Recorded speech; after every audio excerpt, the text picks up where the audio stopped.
The high school football season just weeks away from its scheduled start here in New York City. News 12 sports reporter Dan Serafin spoke with student athletes and coaches about COVID testing, something that's become a part of standard operating procedure for many of them.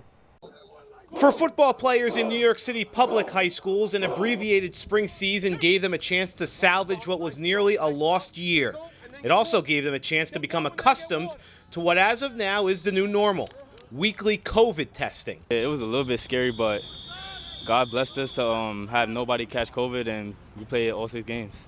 Randy Peters is a senior receiver at Lincoln High School in Coney Island. He, like many of his peers, does what he can to be safe, trying to keep the virus away from his body and his mind. Yeah, I don't really pay attention to that because it's just going to get me on my game.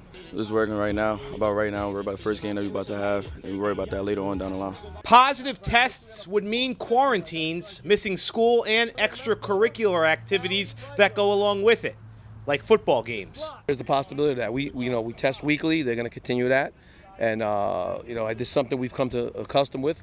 It's we just got to deal with it. If we come with that, we try to do the best things we can. We were lucky during the shortened season not to have anybody test positive or report positive, so we escaped it. But I mean, we only could control things we could control. I think it's like everything else that's going on in the world. You have to adjust. It's the same thing. You have to have a mask on when you go into a store or a restaurant, whatever. It's a different world. We're not living in the same world anymore. We have to get used to living in an abnormal world. Spokespeople from the City Department of Education told us that changes to their testing protocol could happen before the official start of the school year, if necessary.